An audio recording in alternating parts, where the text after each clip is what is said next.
So Gerhard and Irmgard, and she was born in Bohemia, like right along the border area, like very close to Denny's Hoffman ancestors and others in the room here and Fuchs there.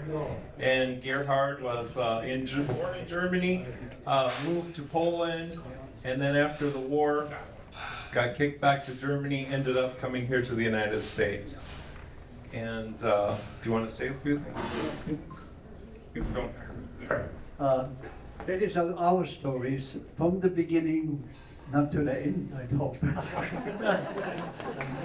But I had a few words to say before, and it's I told the story to a pastor once, and then later on he came to me, wow, that sounds interesting. I want to write a book about you.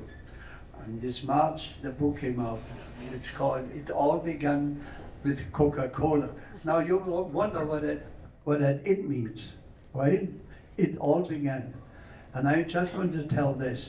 When I was a 6-year-old boy, my grandfather, after church, he always went in the Wirtschaft and had his wine, and I got a cup or something like this. And one day he came to me and said, today I have something really good for you.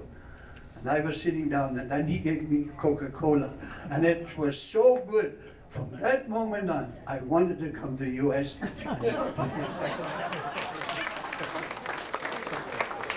Thank you so much. They did. Two copies here. It's Yeah. $17 for the book. Yes, they donated a copy to the German-Bohemian Heritage Society, and he does have copies here that if you guys want to read their story, they're $17. So look for those. We have some at the sign-in table where you came in.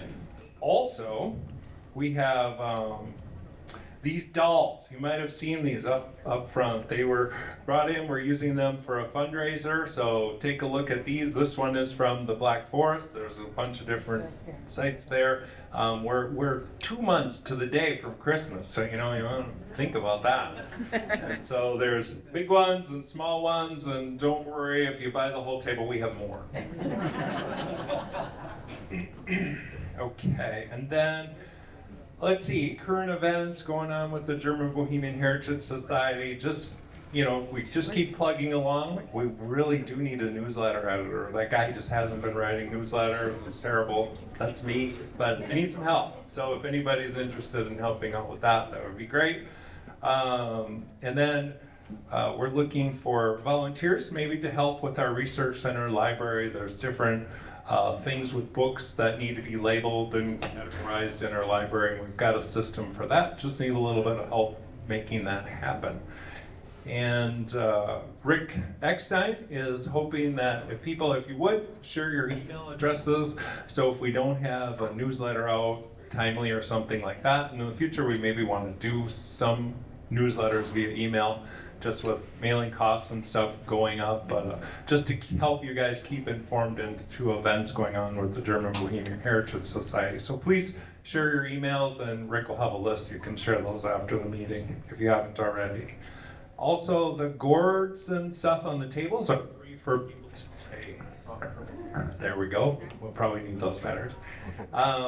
And so you're welcome to take those at the end of the program.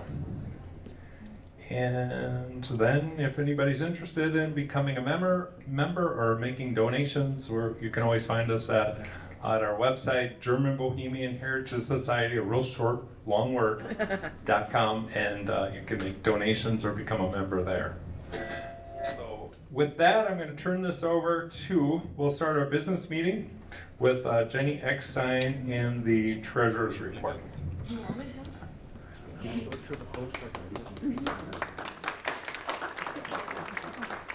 Before I forget to, if you didn't see it, there's coffee back here, like coffee, and then there's candy around the centerpieces too, so make sure that'll get these. Okay, for our treasurer's report, currently we have $3,101.18 in our checking account. I did deposit most of the money for tonight's banquet in there already, so that's a large amount of that. In our savings account, we have $14,121.30. In savings, I should say, about $2,400 of that has been earmarked for our endowment fund that we have started. And then we also have a CD that is valued at $6,728.90. And then we have approximately 380 household members in our organization right now. All right. Any questions?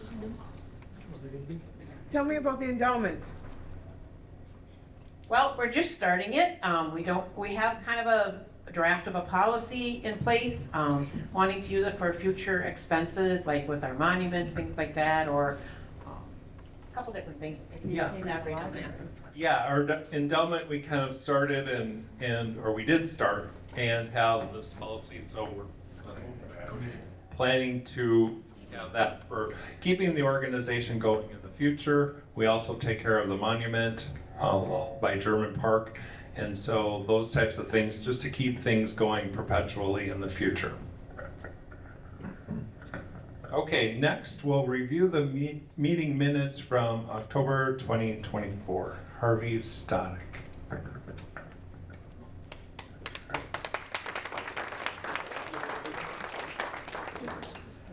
The German-Bohemian Heritage Society held their 40th anniversary and membership meeting on October 26, 2024 at the Turner Hall. We started with a 4 p.m. social hour with displays, members and music by Adam Munsterman.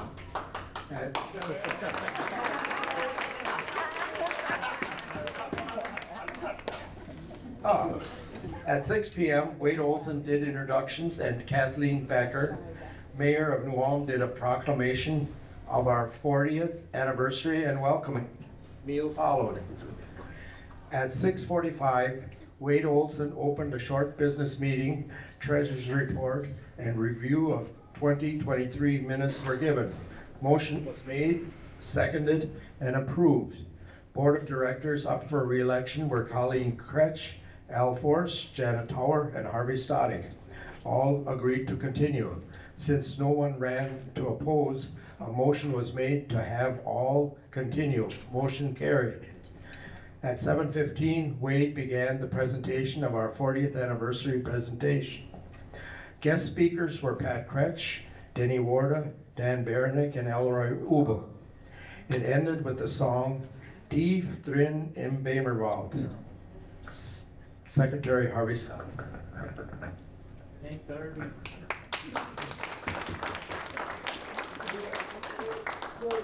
Move to accept. Is there a motion to accept the treasurer's report and minutes as read? Just did that. Thank you.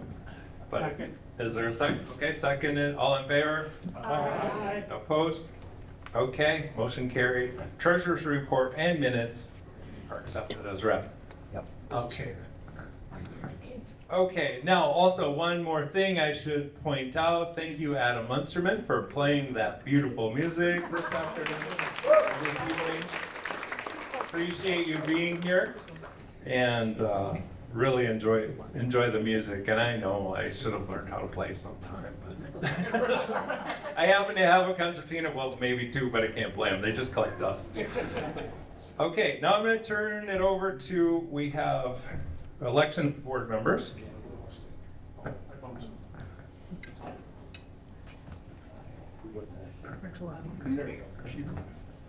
Election of board members, and Rick Eckstein will run this election.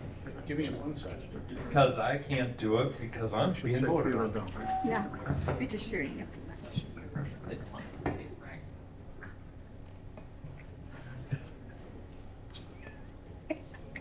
I got it.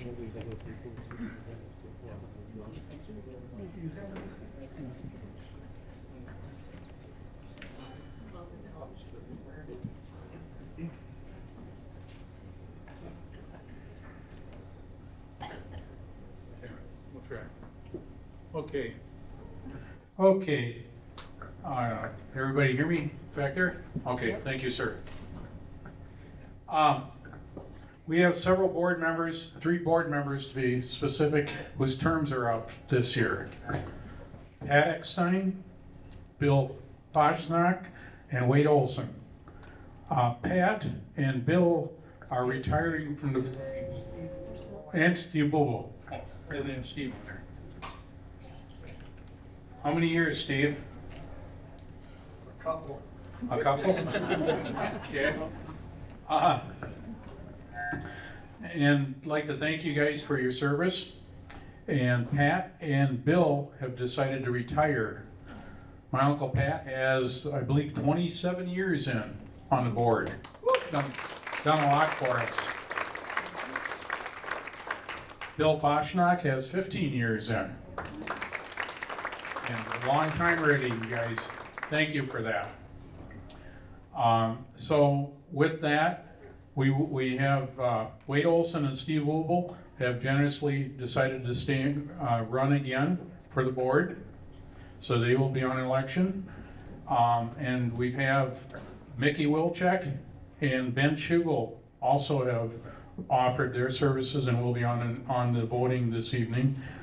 Mickey Wilczek is Gary Wilczek's son. He couldn't make it this evening due to a prior engagement, but he is heavily involved with a lot of ancestry as well and has been in Germany with us on tours. So he's looking forward to following Gary's footsteps, who Gary did a lot for our organization over the years. So looking forward to, if he gets on the board, and either way, he'll be helping. Ben Schugel, Mickey is from New Ulm. Ben Schugel is from up in the Twin Cities area. Yay. And Ben, where are you? Would you like to say a few words, introduce yourself since you're here? May as well since I'm here. Young blood. We're going to go with this other mic. Hopefully this works better. Hi everyone, I'm Ben Schugel. I'm the great nephew of current board member Pat Eckstein. I'm the grandchild of Laverne and LaDonna Schugel. I have a lot of interest in ancestry, a lot of interest in genealogy.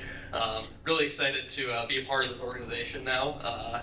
Give some youth some more life. I know it's nice to see some of that. I'm excited to meet more of you and get to know more of you better. It isn't the microphone. Something going on. Yeah, you're good. Stay. Well, thank you everyone.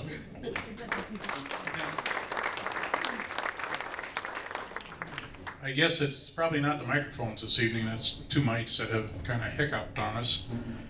Thanks, Ben. And so we've got Mickey and Ben that have also volunteered. We're going to ask for any nominations from the floor for any other board members. And we'll go call for nominations.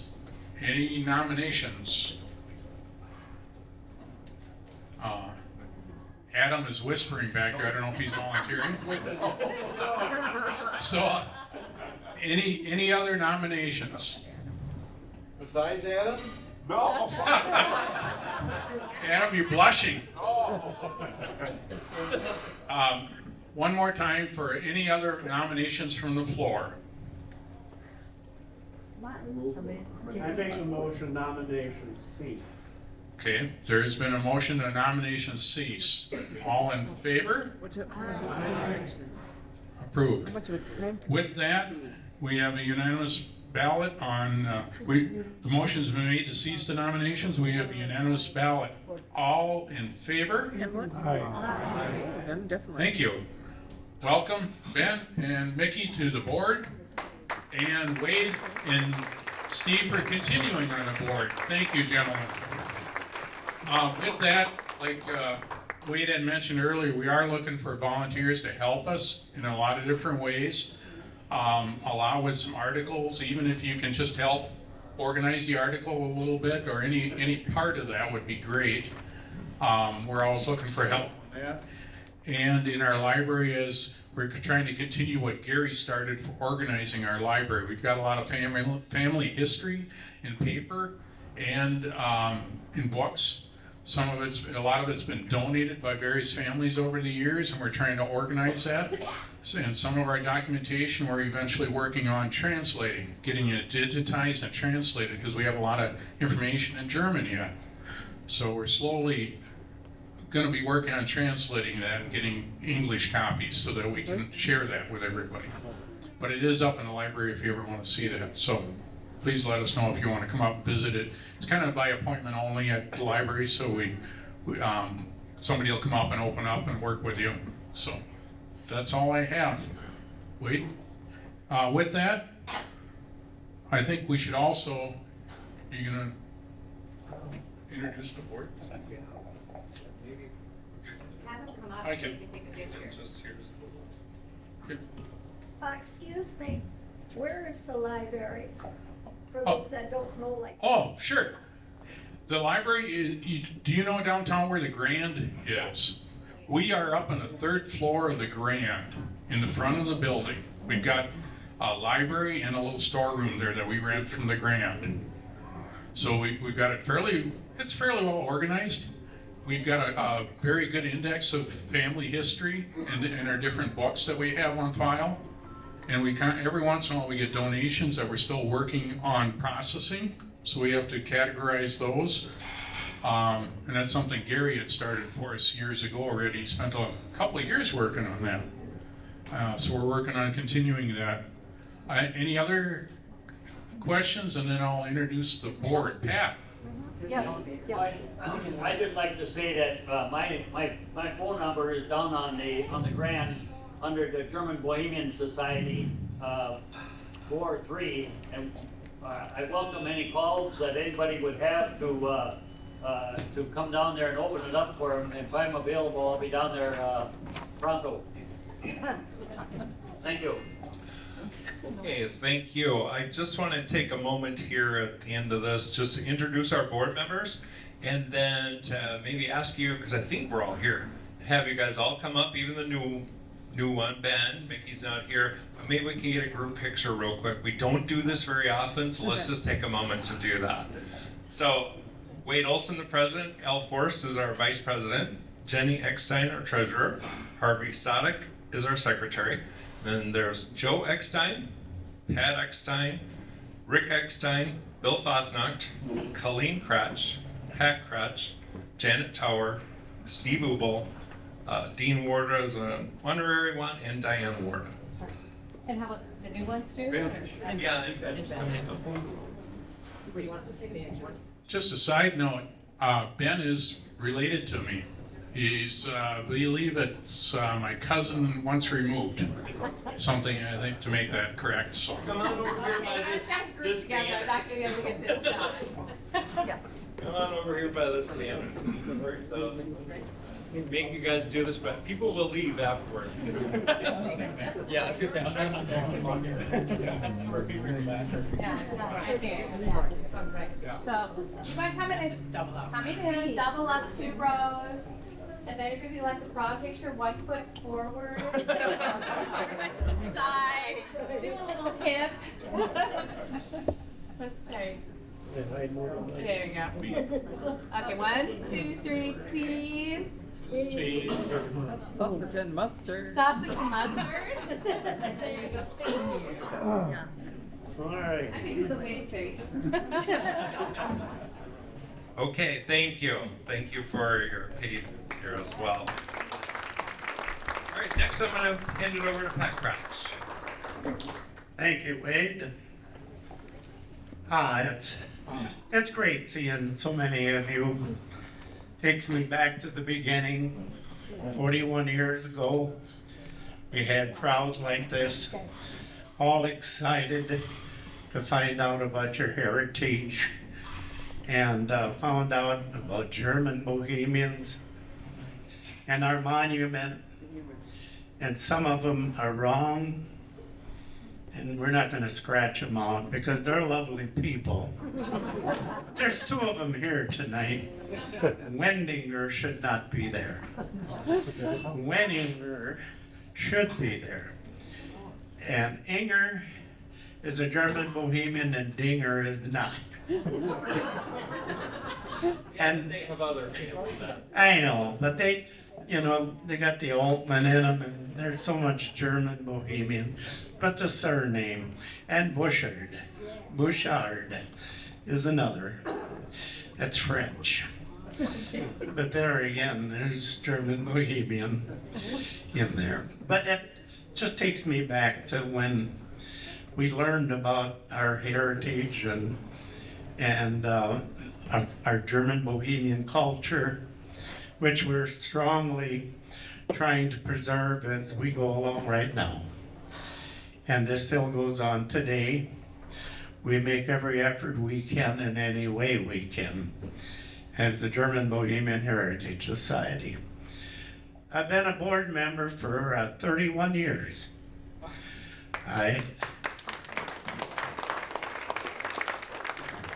Thank you. I have the distinction of being the longest living board member. And my wish is that someone else will outdo it.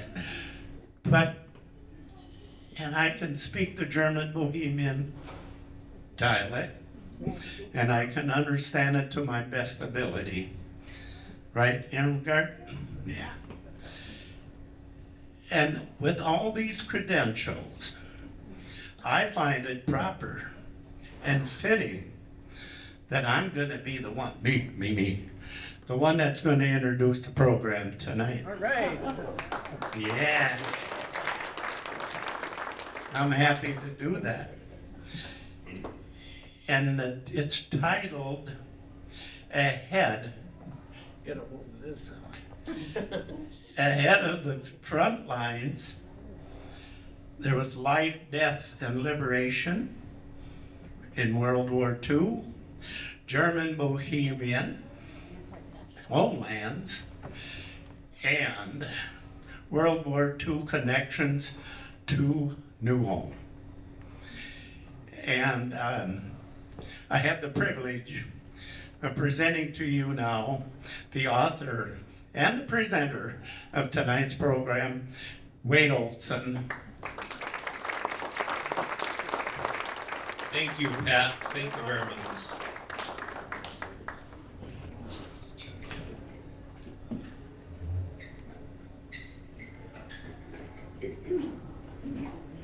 Got to move around.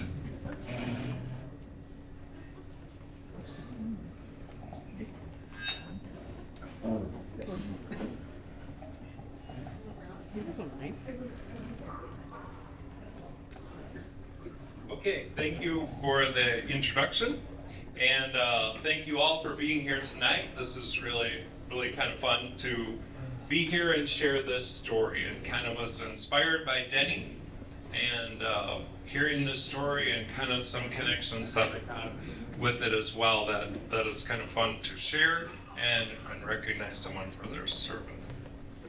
So starting out, as you guys know, I've been very involved with as many of you know, I've been very involved with German-Bohemian heritage, and half of my ancestry is from this area, and traveling over there for the past 15 years and leading tours since 2012. So I've had a chance to spend a lot of time there, which has been really enlightening in a lot of ways. A lot of times you bring a lot of times, am I in the wrong spot? A lot of times you bring a group and you go, well, I just didn't have enough time to share everything with people. And so then I've had the opportunity, it started out where I won a free stay for a week at a hotel. It's like, oh, cool. And so then spent a lot of time doing some research, learning about my ancestors, and bringing people back there. In 2014, I was over there in June with Denny, Warda, and Diane, and their family, and seeing some of the homeland places. We share ancestors from the same villages. And as I've spent time there, my son, who was just out of high school, I brought him along, and I wanted to have a little hike with him so he could kind of appreciate it the same way. And so he was 18, and it was a lot of fun the night before, so he slept in. And so before breakfast, I took a little hike to the east, and I went over the hill, and I was looking into former Bohemia, the Czech Republic. This is kind of the border right along here. And these white posts are the marks between the Czech Republic and Germany. And I kind of stood at this high point and looked it over and thought, well, I'd like to go in there. I have ancestors that lived there in the 1700s and, want to know more about it, but I didn't have time. So I turned around and went back, and we had breakfast and went on our way. Later that year, I was back in the area with a group, and we stayed there, and no time to really look at things. And then after the group, I think Pat, you were on that one, came back from Vienna and went back up there, and I called my friend Max, who lives in Varsenried, and I said, let's go for a hike. It was beginning of October, beautiful day. I said, let's go for a hike. And he's like, great, I'll pick you up. And then I picked him up and checked in the hotel, and he goes, well, where do you want to go? I said, let's just go into Bohemia somewhere, the Czech Republic. And he's like, he pointed, go this way, turn left here. And then he points to this spot. It was kind of kind of interesting that he pointed to the spot to park the car where I stopped my walk in June. So it was kind of weird, like foreboding of there's something here of starting my walk that I started 4 months earlier. And we continued down this farm road to this village here on the border. And you can kind of see the village isn't there anymore, it doesn't exist. It was destroyed during the Cold War time frame. But an ancient town of Heuhoff that stood down here. And we got down to what picture do I have here? We got down to the edge there, and we're kind of jumping over the creek, and the water was low, so we didn't get our shoes too wet and that kind of stuff. And as we got to the tree line there, Max is pointing out where there was like a family had a chapel, and then he's talking about a tank and Americans being first in the area and people's impressions. And he talked about a dead German soldier on the tank that was dropped off by the farm there. And the farmer was ordered, just bury the soldier.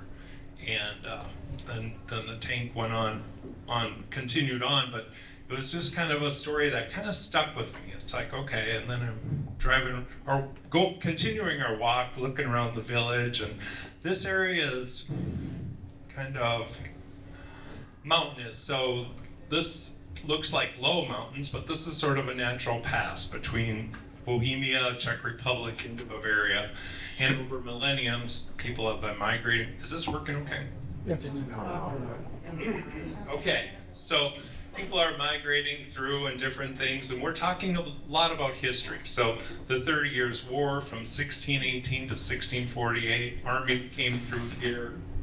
Families were, the armies would take the supplies they needed, they would burn the villages and stuff so the following armies couldn't resupply. So pretty brutal times. And then in the 1400s, there was battles with the Hussites that attacked Bavaria right through these same villages.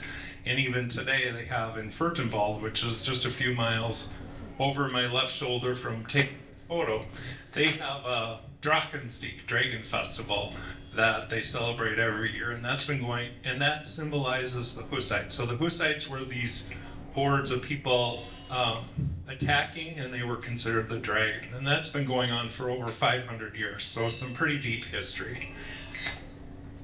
I'll have to figure out where to stand. And then there was also a battle fought in the year 1040. So Max and I take these walks, and it's not like just a little walk. It's like, well, let's go for 4 hours, so our feet were a little sore. So traveling along, he pointed out in the distance a chapel, that this is a chapel commemorating a battle between Czech dukes and the Holy Roman Emperor in the year 1040. So a very deep many layers of history as you go through these areas, and you can't cover it all in one trip to learn about this stuff. But the story of the soldier and World War II stuff has never been my real focus on stuff, but hearing about that, I wanted to know more. Who were these first Americans that came across? And if this is cutting up for a different mic.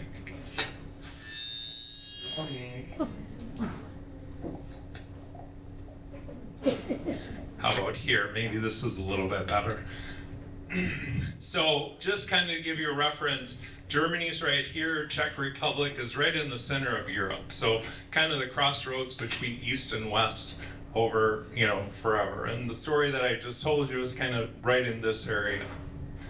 And this shows the Czech Republic, and this is a 1910 map showing kind of the reddish areas are 100% German-speaking communities, and where a lot of people from New Ulm's ancestors came from to New Ulm were all from right around this area. Most of them, except Adams. His is way over here.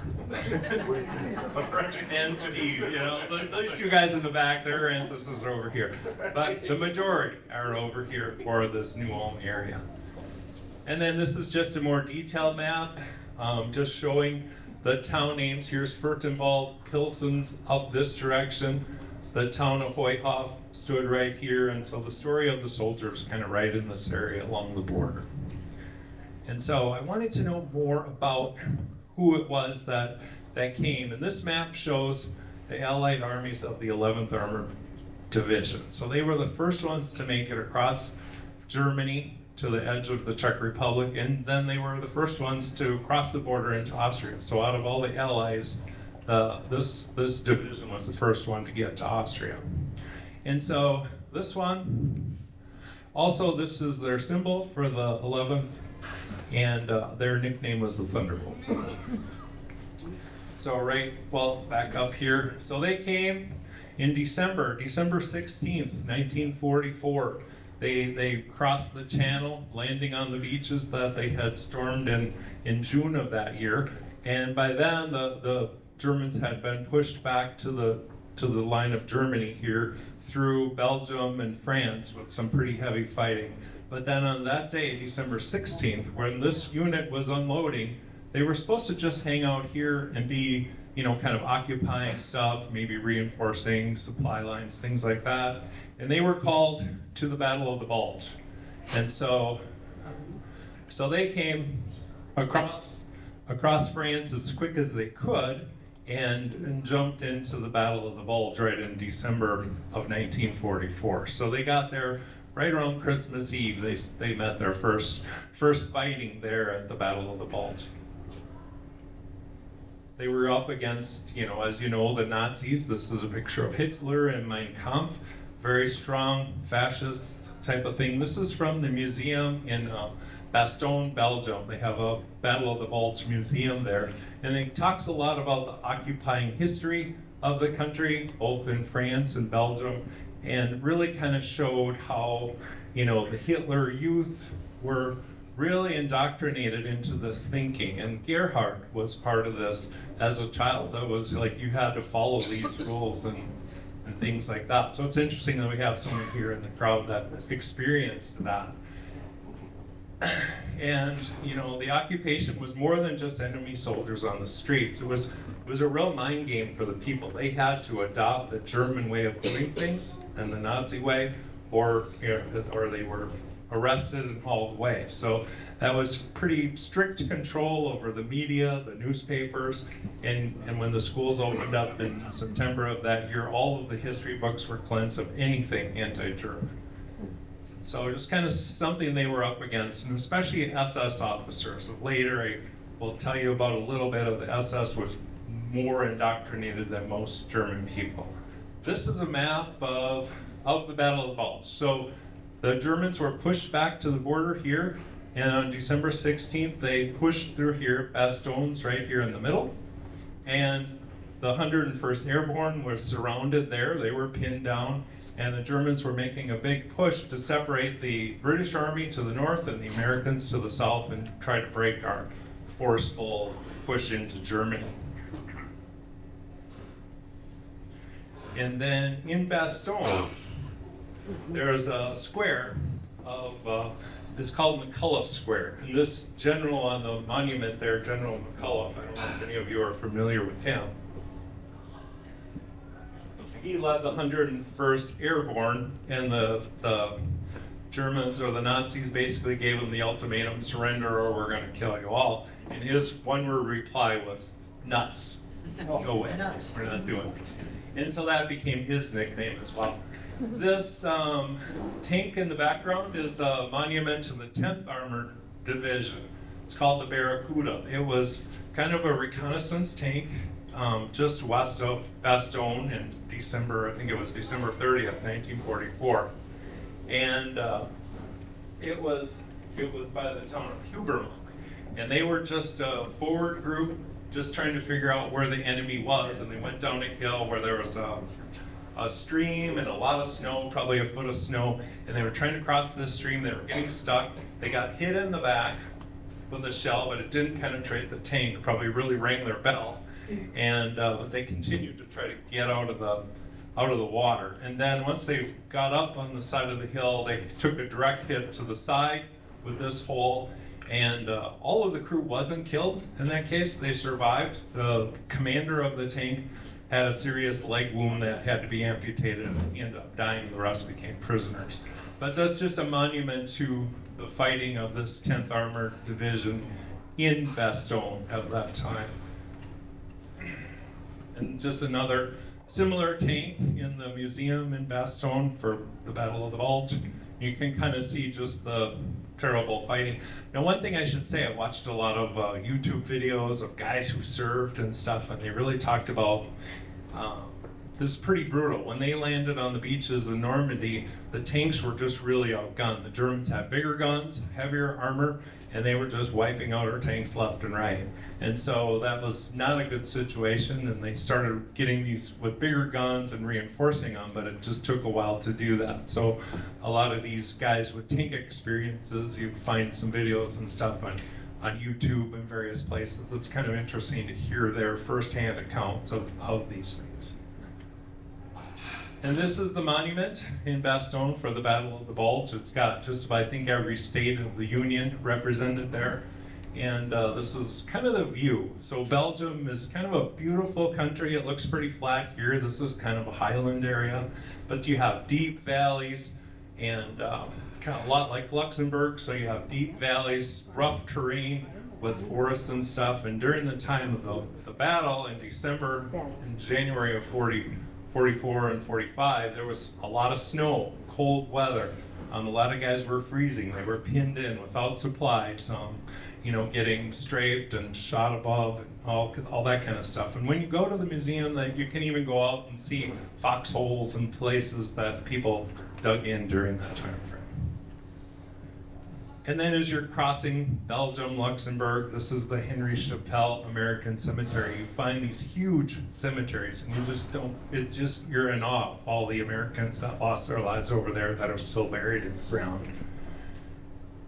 So this is just probably a little hard to see here, but this is the Moselle River, this is the Rhine River over here, and here's where Patton's army is, which was the 11th was part of Patton's Third Army.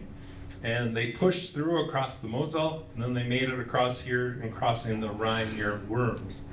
So this is a later map showing where Patton's position was. So they were pushing pretty heavy into Germany at that point. And still kind of curious as to how that ties together with stuff in the beginning. And so I heard this story doing this hike in the homeland, and in October of 2014, and it was a few months later I was down here in New Ulm in January, and it was probably before our board meeting Friday night. I came down early. It's always fun to have a beer with Denny, and he's telling the story about his friend Joe Herbert. And he really, you could tell this was an important story to Denny that he wanted to share. And he's talking about Joe. He was an insurance guy, and at night he just kept to drinking and did that. And then later in life, he stopped drinking, got involved with city council, and that's where Danny got to know him. And he was kind of a vital vote on this Joe in the World War II uniform. And he was a deciding vote in building Vogel Arena here in New Ulm, now the New Ulm Rec Center. And there was, I believe that monument, or that plaque is still up recognizing him on that original vote. And so Denny's telling this story, and then, talking about Joe and getting to know him, and they were out on the golf course one day here at the country club, and Joe's confiding in Denny of the story of what led him to drink and really had a hard time with this. And he was talking about he was in the Battle of the Bulge, so he was part of the 11th, and he was there, and then did the fighting. And it's kind of interesting, with his division, the 41st platoon of this tank division were the ones that kind of made the link between the British to the north and Auflise, north of Bastogne, and Bastogne. And within 2 days, that was like January 15th, and a couple days later, Joe got injured in the arm, and that's my understanding, he got shot. And so he ended up in the hospital for a short bit in England, Great Britain. And while he was there, he was recuperating, and it wasn't the end for him. A lot of guys would get injured, and maybe that was the end of their experience in the war. But as I've heard in a lot of these things, the tank guys were getting killed all the time because the tanks weren't that good, that they didn't have people trained to back them up. So as soon as they were healthy, if they were healthy enough, they were going back in the field. And Joe was met with senior officers a few different times, and because of his language, he knew the German-Bohemian language, Bavarian dialects from growing up here in Rouen. Danny and him used to talk together with this language a lot back in the day, and with his language skills, they were really impressed with that, and so they made him a tank commander of the 41st Cavalry Mechanized Squadron, which was part of the 11th. So his job was to be about 10 miles ahead of the main columns, and there was a number of these different groups of about 3 tanks, and they were spread out, kind of finding out where the enemy was and reporting back to where things were. As they traveled, they met with the locals, maybe some of the farmers or villagers. Oftentimes they gave them some food or gave them some schnapps or something like that, and then they would make their camp somewhere along the trail there. And Denny's talking about, and Joe was telling me about making their camp near the Czech border along this stream, and they heard some voices in the distance, maybe German soldiers and stuff, and they're like, you gotta be really quiet, otherwise we could get killed here. And wasn't too long, and a German soldier who was drinking wandered into their camp. And Joe, being the commander of this squadron, he gave the order that, so they couldn't shoot him because it would just highlight their position, and they ended up beating the guy to death with their wrenches. And that was just something that stuck with Joe a long time, and I'm like, listening to this story going, wait a minute, I just was walking a trail hearing about, could this be linked up? I don't know, but it's like something that really struck me of why am I hearing this story on both sides of the ocean? It kind of gave me goosebumps then, and it still gives them to me now. And so learning a little bit more about that, some maps that were provided by Dan, thank you, and kind of with some after-action reports for the 11th and the 41st Cavalry, kind of shows the route they took, which is right along the border with Czechoslovakia, coming through, and hang on a second.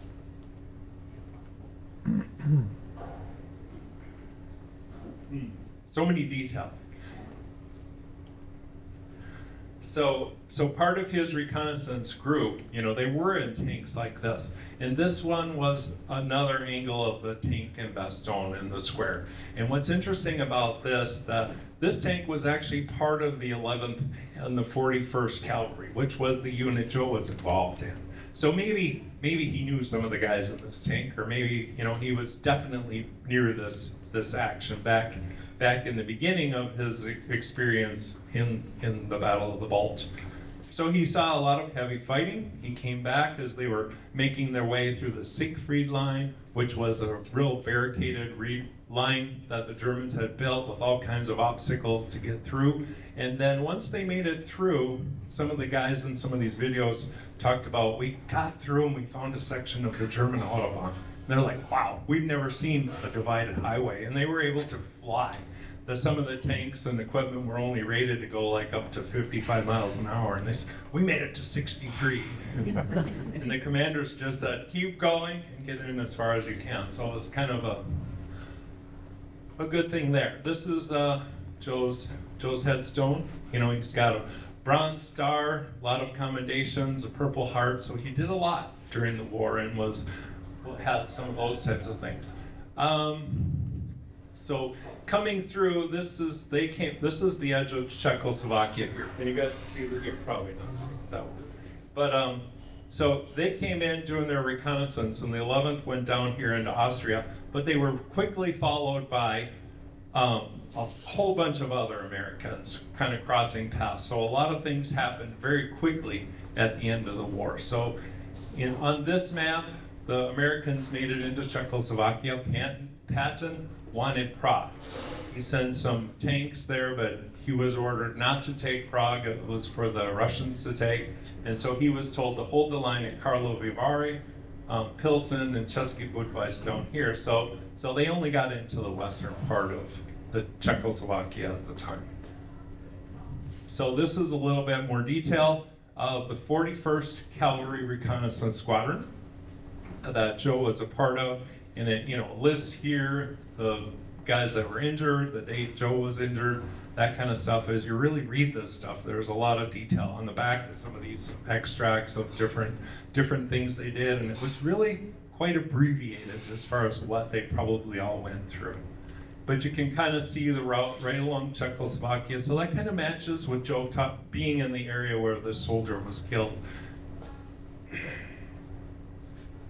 So these what I'm highlighting now is Buchenwald was a concentration camp, Flossenburg was near Weiden and the Czech border, and Mauthausen.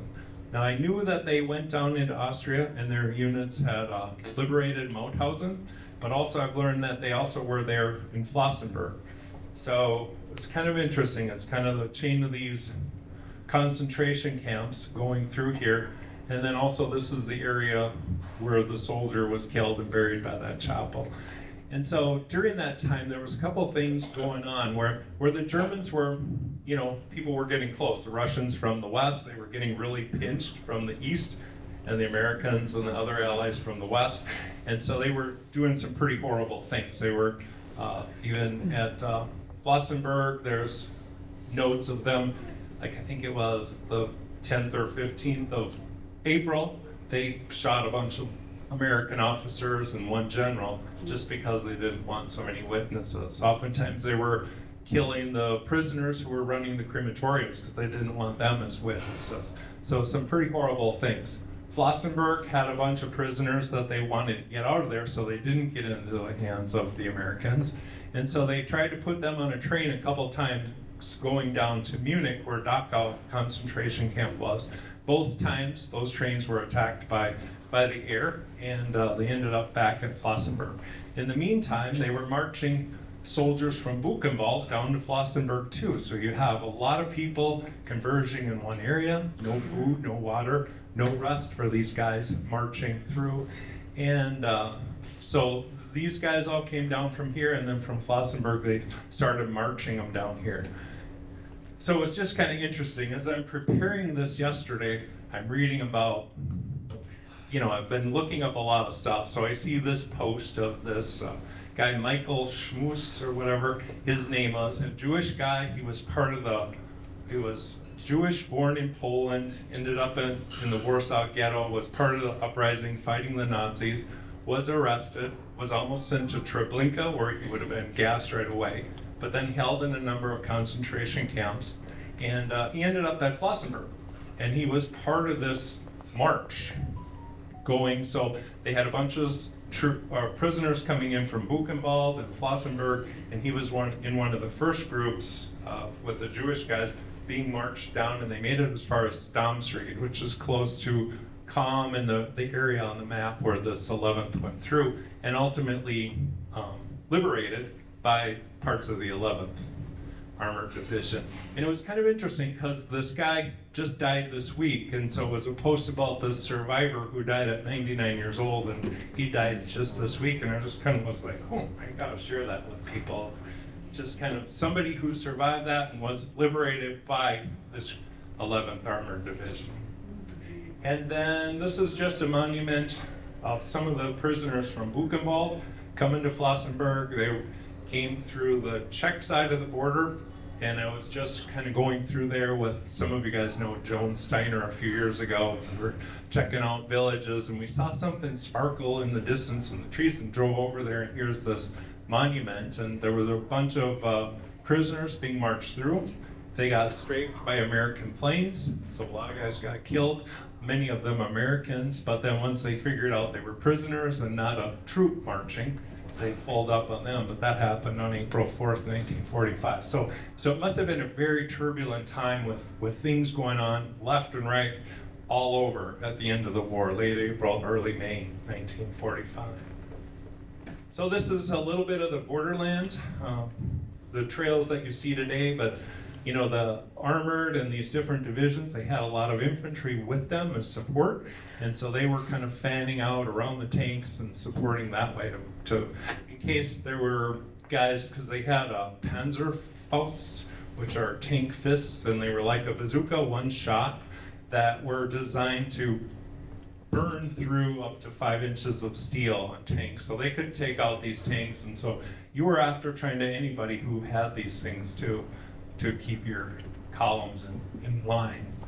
So this is right along the border. This is a photo from the Patton Museum in Pilsen with the tanks and stuff coming through right along the border with the Czech Republic.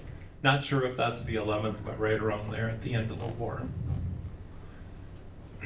This is a picture of probably a reconnaissance group, part of the 41st that I found a video, or at least the 11th, and they're talking to a farmer, looking at maps, getting some information, and I have a little clip of it here, and if it works, it should be able to play. There's no audio, but I can just tell you what we see here. So this is the Czech border with Czechoslovakia, where this is part of the 11th Infantry and part of that 41st Cavalry thing that Joe was a part of, crossing the border. So we know, even though these reports and maps don't show them crossing the border, we've got video and first-hand accounts of them being there. Here's a tank division up on top of the hill, and you can kind of see some of the countryside in the background there.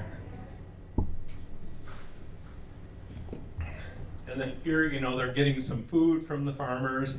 So all of the things that Joe was telling Denny about, just meeting with the people and talking over the situation. And that's where his language skills were really an asset to the American Army going through there on the front lines. So who knows, maybe Joe Verbeek knew some of these guys.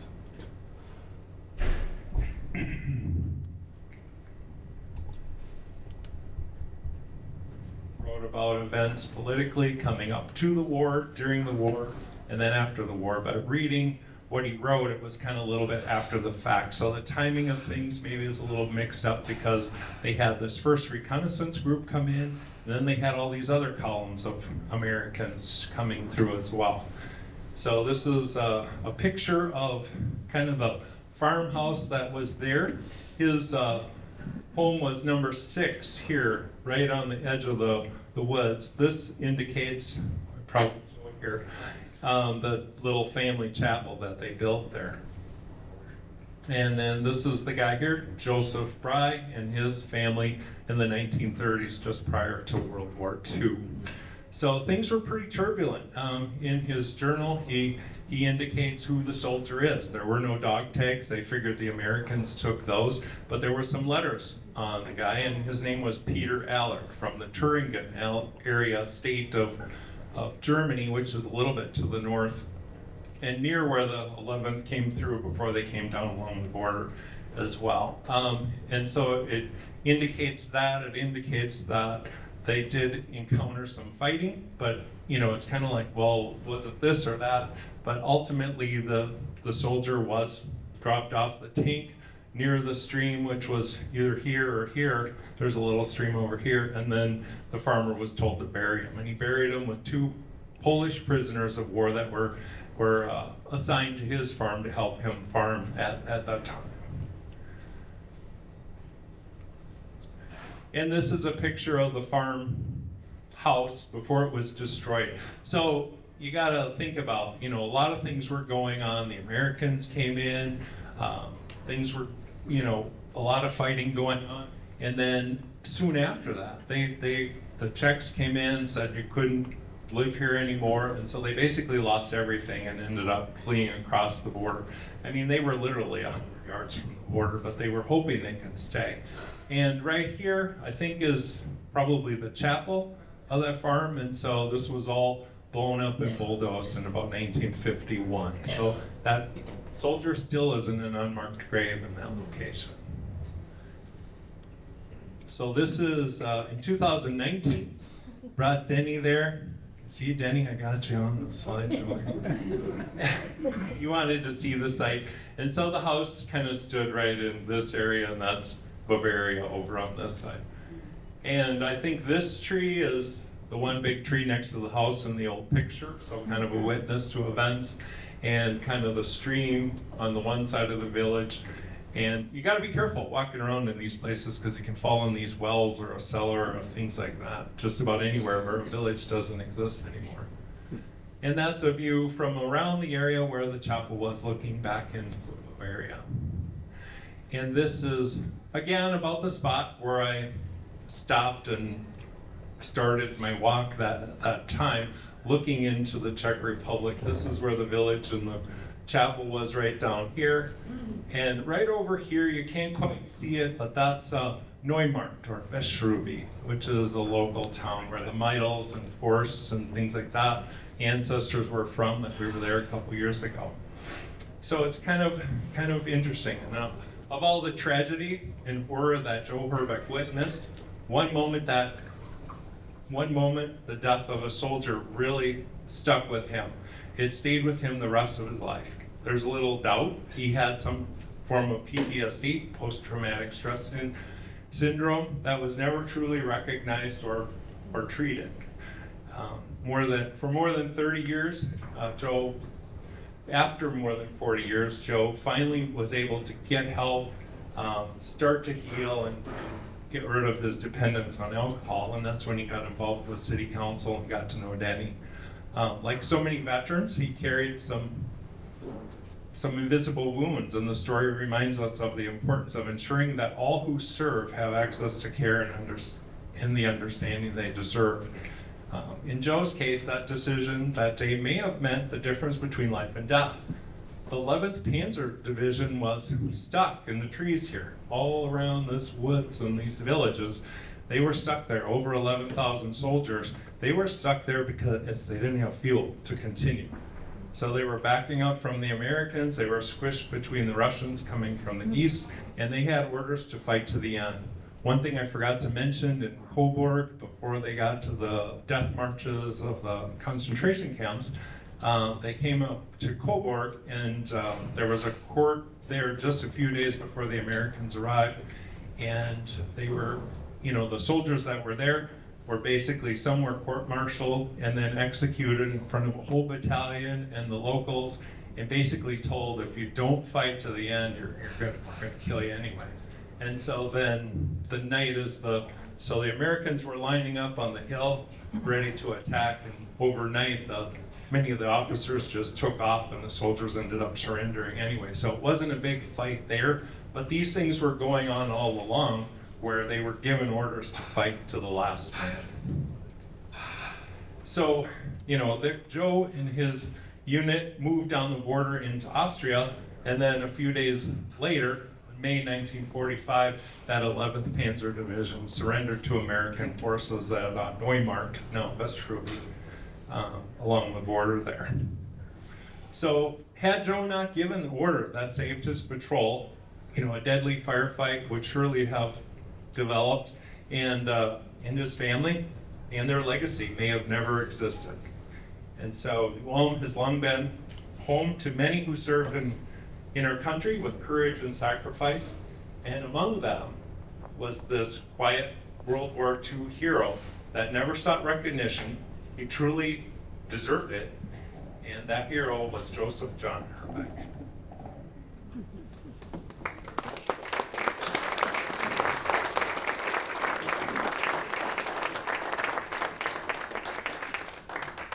Any questions? Wait, Yes. I have another story. I was stationed right next to Dachau in 1952. Here, why don't you- I was stationed right next door to the Dachau concentration camp in 1952.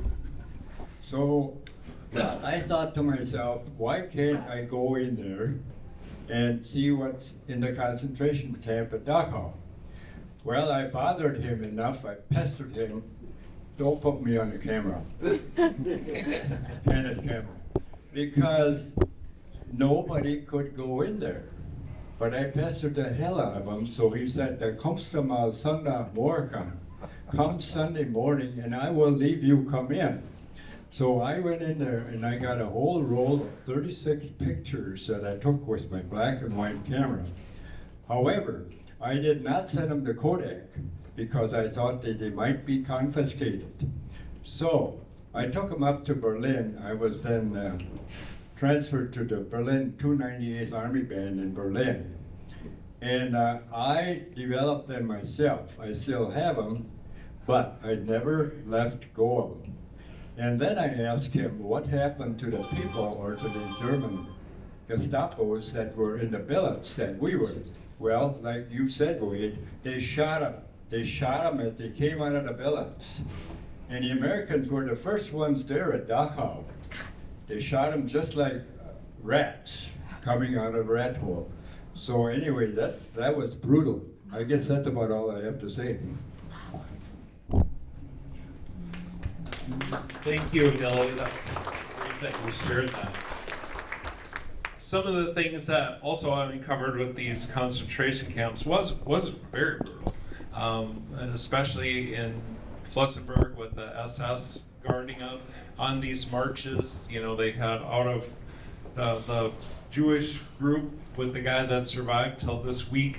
There were 1,600 of them at the beginning of that march, and then when they made it to Stamsried, there was like roughly 800 that survived. And they said one stretch of the road was kind of going up this little mountain. 1 kilometer, there was 100 people that had been shot along the road. So if you fell out of line, the SS was just shooting them and playing harmonicas as they did it. And so, you know, some pretty brutal types of things. And then another video thing I saw with a guy who was part of this division. As they got to Mauthausen, they were still taking people to the gas chambers as the Americans were pulling in. So pretty brutal right to the end to try to cover up those types of things. More questions? Yes, sir. A little on the minor side, one of General Patton's primary objectives was to save the leaders on the horses from the Russians. Oh, yes. Okay. That's one of the reasons why he went into Austria. Thank you for sharing that. Gerhard mentioned saving the Lippens on our horses. That was something else going on right in this area as well. We did do a story in our newsletter a number of years ago, but the Lippens on our horses were very prominent show horse, and a lot of them were housed in the area of Hostel, just north of where this story takes place in the Czech Republic. And the idea is that if the Russians come in here, they're just going to eat them. And the Germans sent out a liaison guy, one of their captains, out to meet the Americans, and then we sent Captain Reed or something like that in to meet with the Germans, and then they made arrangements to herd these horses back behind the American lines, and that was called Operation Cowboy. So it's kind of interesting. And and the organization, the GBHS, were friends with a guy by the name of Rick Rudowski, and it was his uncle who was the German soldier in charge of the Lippens honors. So a lot of the information we got was from him, so kind of some first-hand, second-hand information. Wait, Yes? I have a comment. Yes, do you want the mic? Well, not really. All right, I'll repeat. I have relatives in Luxembourg, and they said the northern forests in the Battle of the Bulge took place. The trees are no good for wood because they're full of bullets. Oh, wow, okay. They can't use them. And I did see the American cemetery where Pat was buried. You know? Did you guys hear that? Patty said, or Peggy said, in northern Luxembourg, where she has relatives over there, they talk about the trees are no good because they're still so full of bullets from the Battle of the Bulge.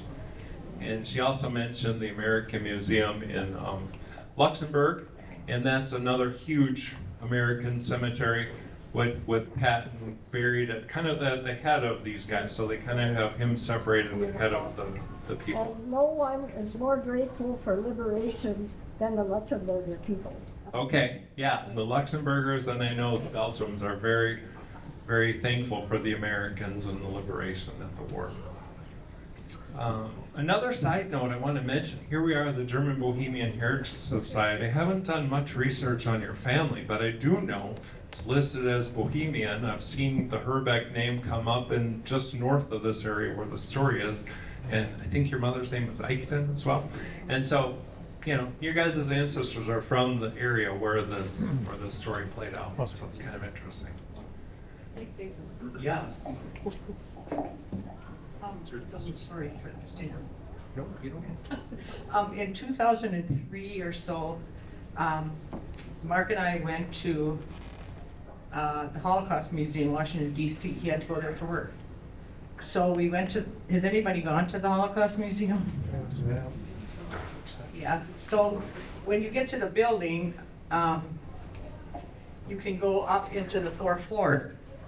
Before you go up there, there's, you go up on an elevator, but right before we entered the elevator, there was a table, and on the table were little booklets of men and women.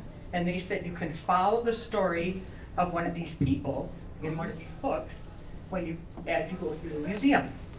So I took one from the ladies' table, and Mark took one from the men's table. And so it started on the first page, and you started on the fourth floor. So that's when the Nazis were all trying to take over businesses and all that. So it was the beginning of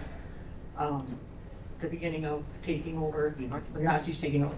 Anyway, so each floor was another part of that, where the people were in the concentration camps, and then it just went all the way down to the last floor, which was the liberation. So that was, you know, these people liberated these camps, these people liberated these camps.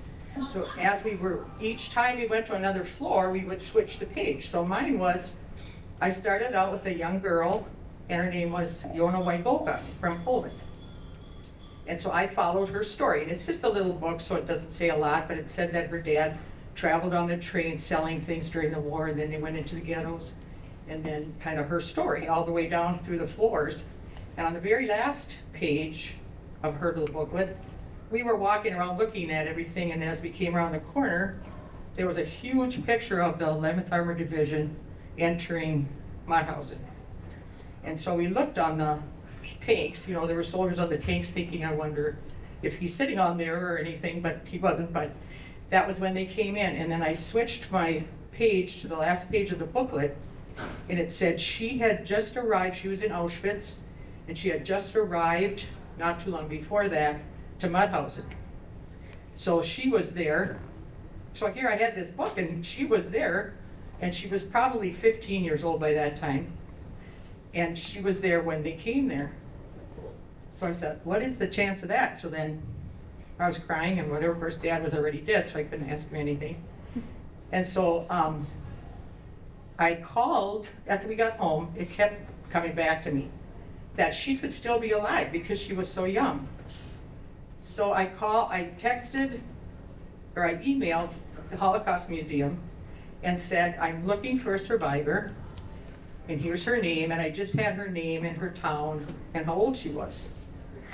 And so I thought, well, what's the chance, you know? But anyway, I sent it in. Well, I sent a letter about Dad and about the story of how he was an American soldier and how they helped to liberate Mauthausen as she was there, and I would like to get to know if she's alive. So within probably a week, I got a letter back, said, we think we have a match. And sure enough, it was Jona Wajgoka and her husband, Yitzhak, Dickman was their married name, were both still alive, and they were out in Bethesda, Maryland. So we had to go out east for a wedding. So first to back up, so the Holocaust Museum said, we will send the letter that you wrote about your dad to her, and if she wants to be in contact with you, then she'll let us know, and then she can contact you. So sure enough, I'm sitting in the, doing the kitchen dishes, whatever, and that was the time when everybody's calling to make you buy something, and it always sounds like a different language, and it's like, okay, so here's this lady, and she's talking to me, I can hear it's a strong accent, and then she said, is this Christine Braun? And I said, yeah, thinking, okay, what do you want to tell me? And then she said, this is Jona Dickman. And I thought, oh my God, I didn't even know what to say, so then I kind of reiterated what I had said in the letter. And then we became friends and saw each other back and forth over the years, and my older sister came along. She met her probably 5 times, I think. And they literally, she and her husband, now they're old, by now. They literally drove us to the World War II Memorial in Washington, D.C. and walked through it with us, went to the Battle of the Bulge, Okay. So, oh my gosh. So we had a pretty long history together, course, they were Jewish, so we would send Hanukkah cards to them, and then they would send Christmas cards to us. And, you know, it just was really sweet, and they were so kind. And she had a very hard time even ever talking about the war. Her husband helped at the Holocaust Museum because he would translate Yiddish. So all the stories of Yiddish, he would translate for them. And he always wanted her to come and help, but she couldn't because she just had such terrible memories. And as the years went on, and she shared stuff with us and gave us a few pictures and whatever, every time we talked, she'd tell more of her story. Then she started going after a while to the Holocaust Museum and actually helping out and volunteering. So their whole story is there at the Holocaust Museum with other people, you know, yeah.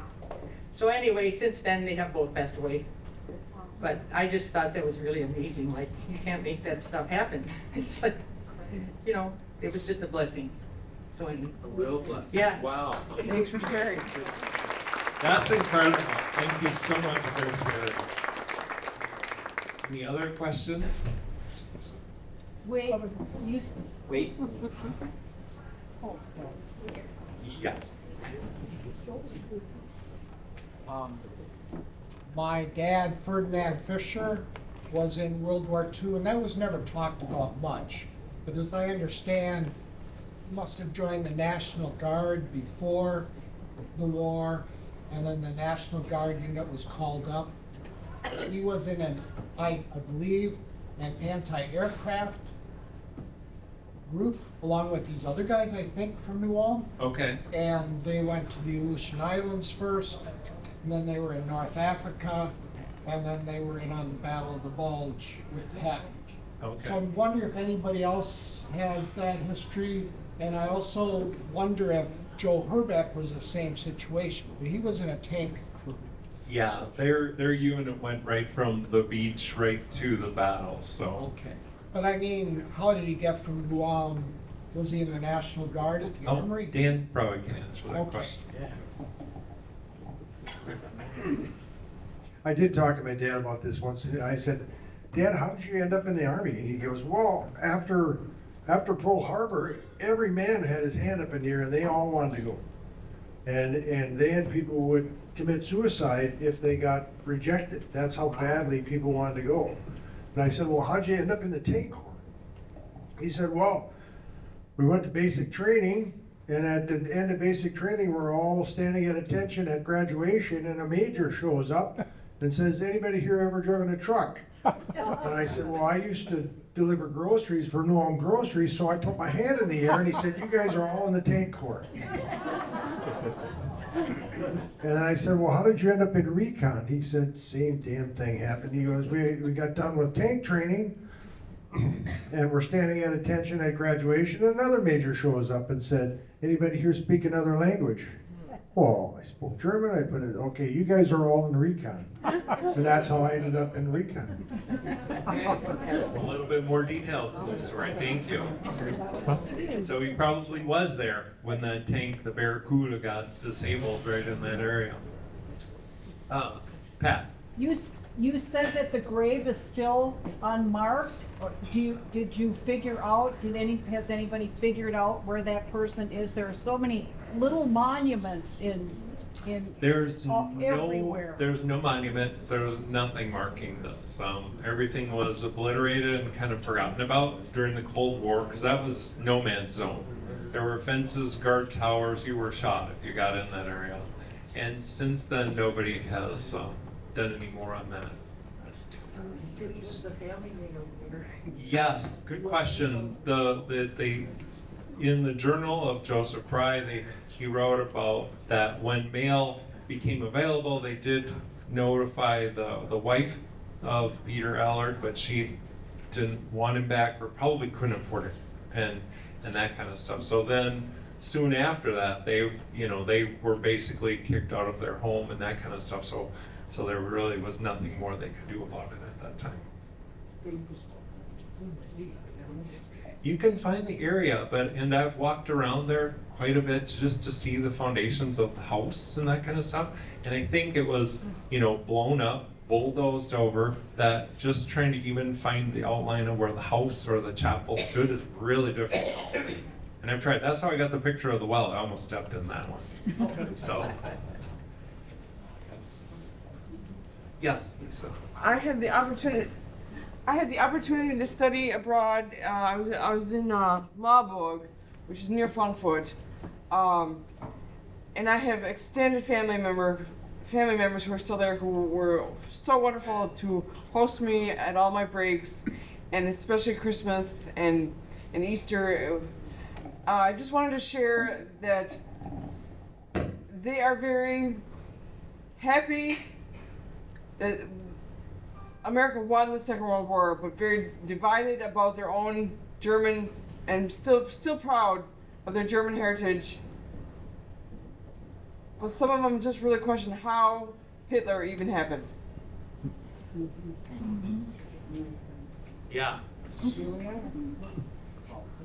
Quite amazing to think about all that came to play.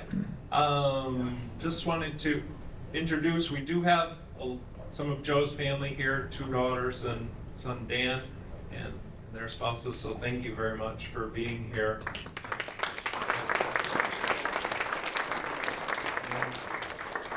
Any other questions? Can I make one last comment? Yes. My father was through this whole thing too. He was with the third, and Patton did meet the men, and he put his hand on his shoulder and he said, "Good job, soldier." So he did greet them, he did thank them. Okay, awesome. Thank you for sharing. So, yes, if there's any other questions. Okay, thank you all for being here. I want to thank everybody who helps put this event together. I know Jenny had a lot of work, getting people signed up, that kind of stuff. Colleen, you're always great bringing the cords and decorations. Thank you very much. And I want to thank the members. Without your support, your organization doesn't exist. The rest of us on the board are just volunteers making things happen, and we appreciate that. A number of people, somebody stopped by before the meeting and we're talking about maybe a homeland tour sometime next year. So if you're interested in that, we're working on some plans for next June probably. So if you want to talk to me about that, please reach out.